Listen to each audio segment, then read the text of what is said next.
তার উন্নত থেকে উন্নততর চিকিৎসার জন্য তাকে যদি সিঙ্গাপুরে পাঠাতে হয়, আমরা অবশ্যই সাধারণ শিক্ষার্থীদের কাছ থেকে চাঁদা তুলে তার চিকিৎসা ব্যবস্থা করব, কারণ সে আমাদের ছোট ভাই, সে রাজশাহী বিশ্ববিদ্যালয়ের সম্পদ। তো তাকে টার্ম আছে নার্সিসিজম সিনড্রোম।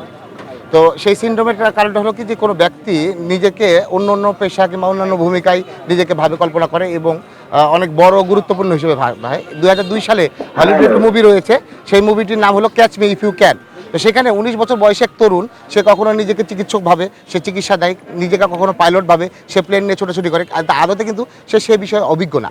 তা আমাদের সম্মানিত রাকসুর জিএস ছোট ভাই সালাউদ্দিন আম্মা, স্নেহস্পদ ছোট ভাই, জুলাই আগস্ট অভ্যুত্থানে তার ভূমিকা নিয়ে প্রশংসা সে অবশ্যই নিশ্চয়ই দাবিদার। সাধারণ শিক্ষার্থীদের কণ্ঠস্বর হিসেবে সে ক্যাম্পাসে যতক্ষণ পর্যন্ত যৌক্তিক কার্যক্রম করছে, ছাত্রদল তাকে সমর্থন দেবে।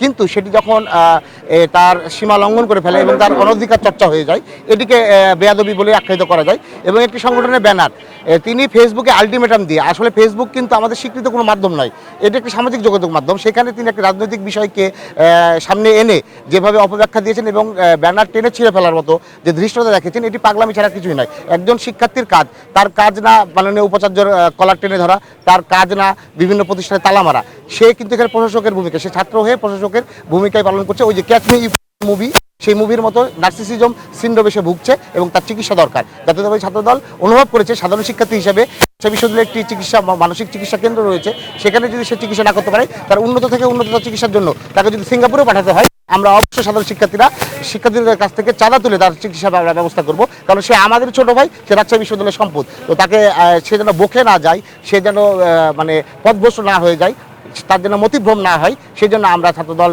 বিশ্ববিদ্যালয় প্রশাসনকে অবহিত করার জন্য এই কর্মসূচিটি নিয়েছি।